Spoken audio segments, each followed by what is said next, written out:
Dah.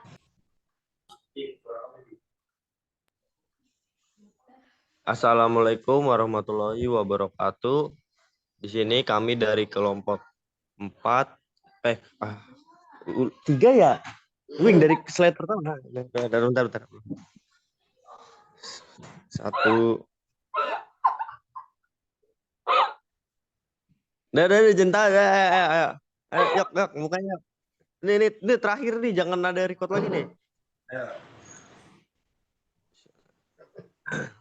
Assalamualaikum warahmatullahi wabarakatuh. Di sini kami dari kelompok 3 yang beranggotakan saya Muhammad Rizky Sebayang dan Cut Azra, Erika Hakimah, Nixon Putra Utagaol, dan Yoga Manggala Wisnu. Di sini kami akan mempresentasikan hasil kerja kami, yaitu peran penting legal opinion dalam menyusun kontrak.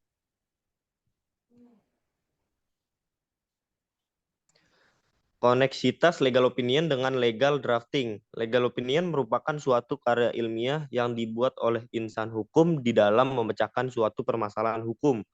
Substansi kegunaan dari legal opinion juga sebagai dasar pemahaman hukum yang dibuat untuk membuat terangnya suatu permasalahan hukum. Pada intinya, semua bentuk karya ilmiah yang mengandung makna hukum itu merupakan klasifikasi dari legal opinion. Seperti contoh tuntutan jaksa, pleidoy pengacara, putusan hakim itu merupakan bagian dari legal opinion karena di dalamnya mengandung analisa-analisa hukum yang substansif.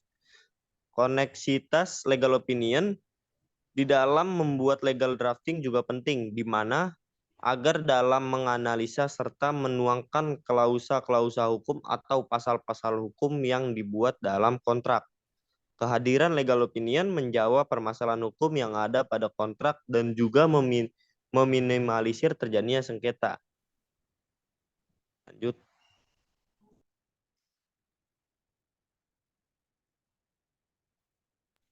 Selanjutnya ada pengertian.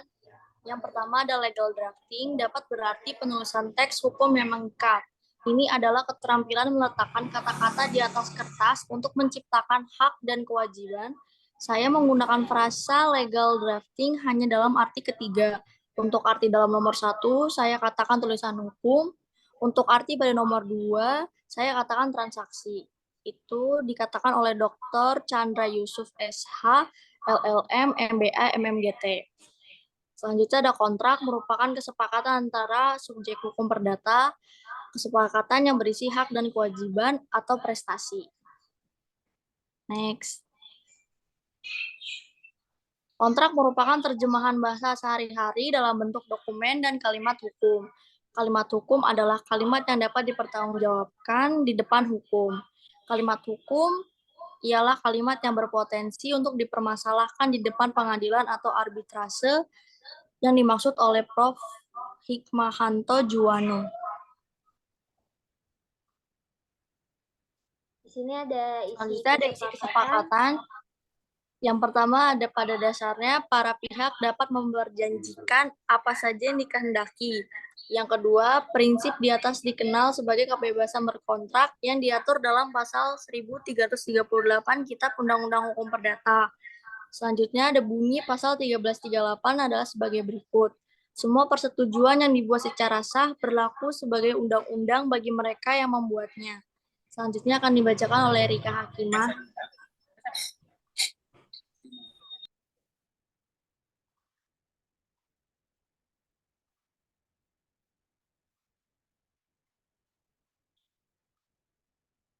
Selanjutnya itu ada hanya saja prinsip kebebasan berkontrak ada batasannya.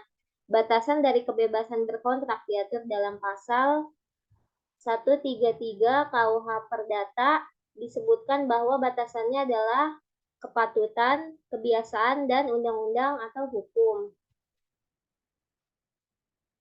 Pasal 1320 KUH Per menyebutkan untuk sahnya persetujuan diperlukan 4 syarat.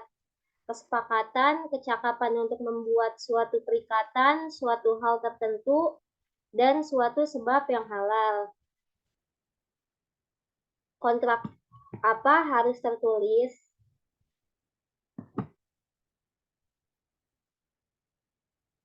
Kontrak atau perjanjian tidak harus dalam bentuk tertulis. Bentuk lisan atau tertulis dari sebuah kontrak lebih untuk keperluan pembuktian.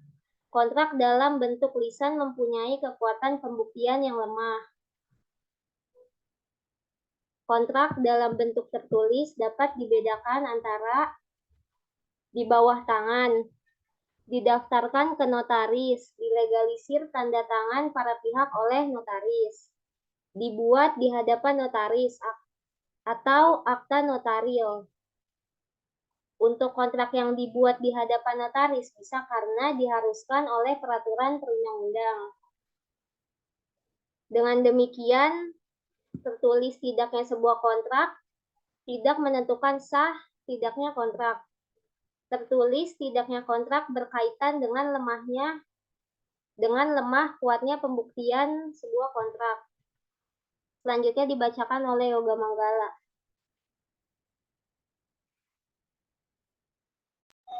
Baik. Baik, sebentar. Wajibkah kontrak diberi materai? Apakah materai menentukan sah tidaknya perjanjian, ataukah menentukan lemahnya kuatnya pembuktian? Materai adalah hutang para pembuat perjanjian kepada negara. Materai merupakan kewajiban pembuat perbuatan hukum tertulis kepada negara. Slide selanjutnya.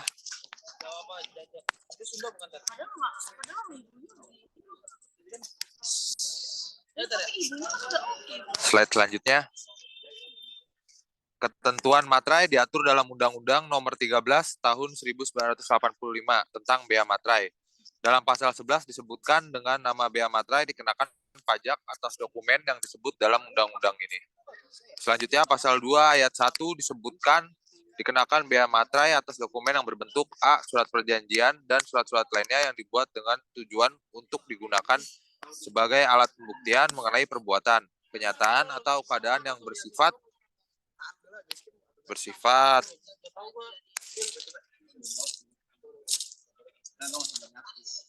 ya, slide selanjutnya. Yang menentukan isi kontrak. Yang menentukan isi dari kontrak adalah para pihak sendiri. Para pihak menerjemahkan masing-masing dalam bentuk kalimat hukum. Selain itu, para pihak juga membuat klausula yang melindungi kepentingan masing-masing. Slide selanjutnya.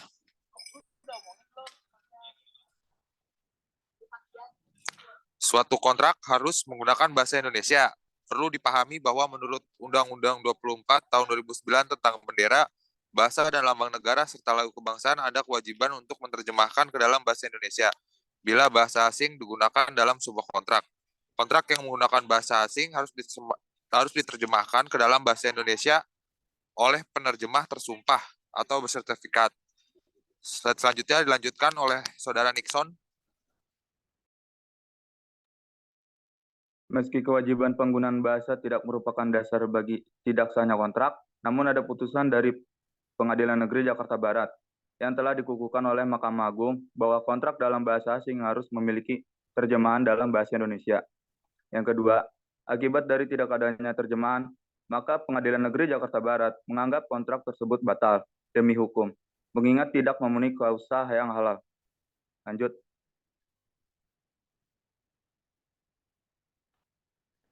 Selanjutnya ada anatomi kontrak. Bagian anatomi dari kontrak, secara umum kontrak terdiri dari yang pertama bagian pendahuluan, kedua bagian isi, ketiga bagian penutup, keempat lampiran apabila ada.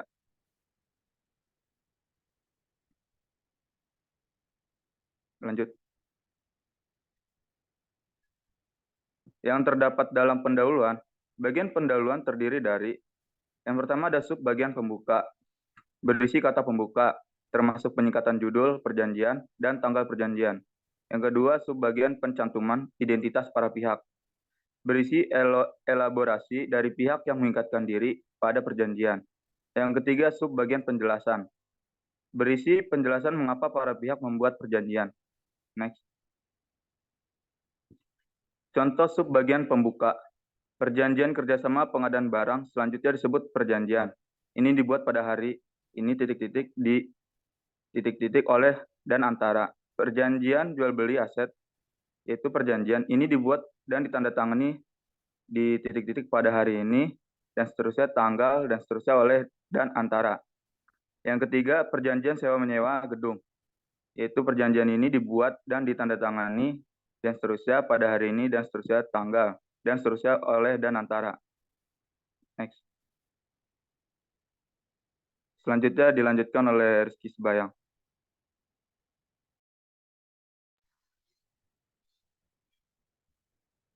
Contoh sub bagian pencantuman identitas para pihak.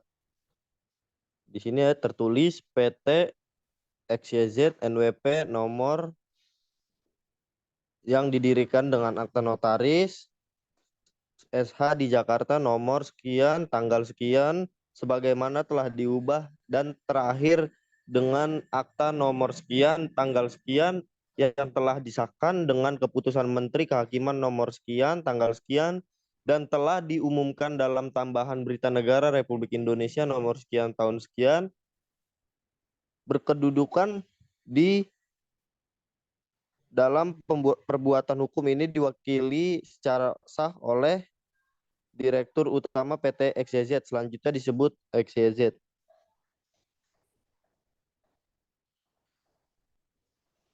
Contoh subbagian pencantuman identitas para pihak. PT KMN, suatu badan usaha patungan dalam pendirian dari yang sahamnya dimiliki oleh PT FKL sejumlah sekian persen, PT BKL sejumlah sekian persen, PT NOP sejumlah sekian persen, yang didirikan berdasarkan akta notaris SH nomor sekian, tanggal sekian, yang sedang dalam proses pengesahan Menteri Kehakiman, berkedudukan di dalam perbuatan hukum ini diwakili secara sah oleh Direktur Utama PT KMN, selanjutnya disebut KMN.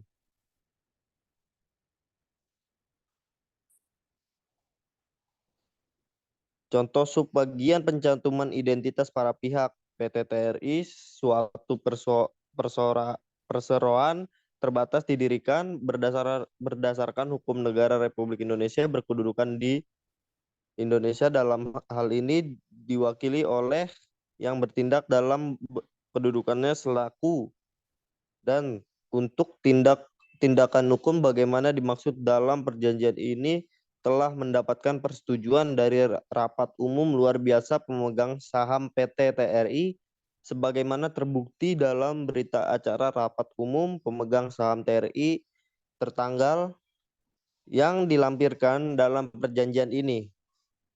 Selanjutnya. Contoh sub bagian penjelasan para pihak menerangkan terlebih dahulu hal sebagai berikut, bahwa selanjutnya yang ada dalam bagian isi. Bagian isi terdiri dari pasal-pasal. Bagian isi terbagi menjadi yang pertama, klausula definisi, yang kedua klausula transaksi, yang ketiga klausula spesifik, yang keempat klausula ketentuan hukum. Klausula definisi. Klausula definisi adalah pasal yang mengatur tentang berbagai definisi, interpretasi, maupun konstruksi dalam perjanjian. Contoh klausula definisi, agen penjualan. Berarti pihak yang menjual saham dalam suatu penawaran umum tanpa perjanjian dengan emitmen dan tanpa kewajiban untuk penawaran adalah harga saham yang ditawarkan melalui penawaran umum ini yang besarnya akan ditentukan dan disepakati oleh emiten dan penjamin pelaksana emisi efek sebagai diatur dalam pasal perjanjian ini. Selanjutnya akan dibacakan Cut Azra.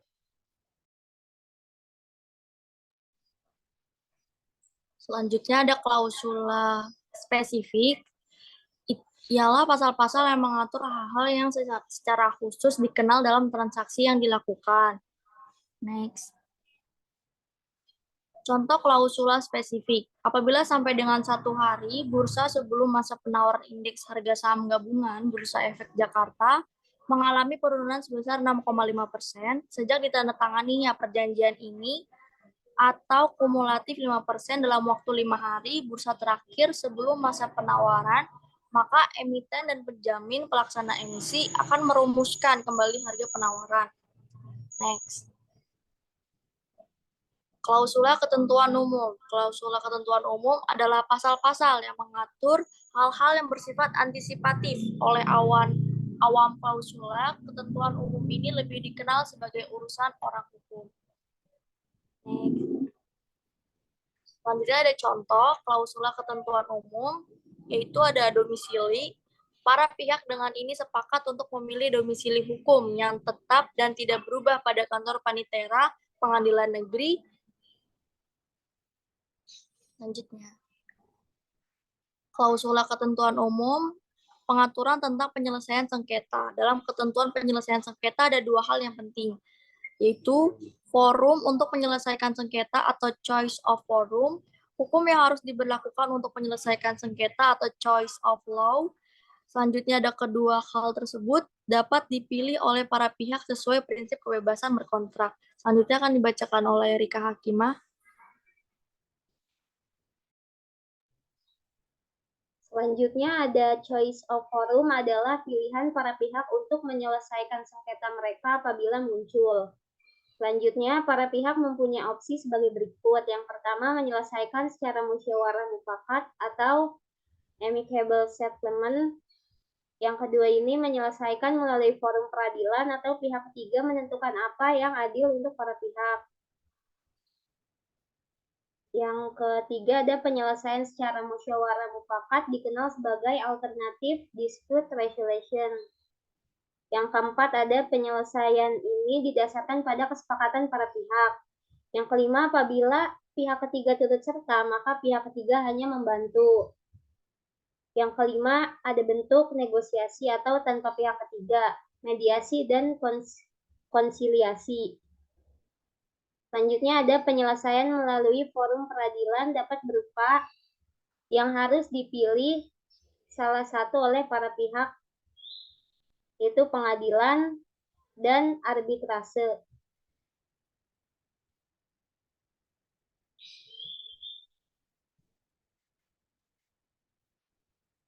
Selanjutnya ada bagian penutup. Dalam bagian penutup terdiri dari dua hal. Yang pertama subbagian kata penutup dan yang terakhir subbagian penempatan tanda tangan.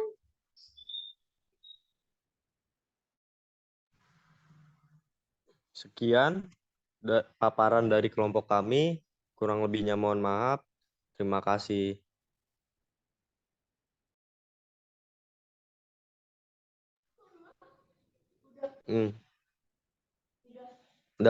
Dah.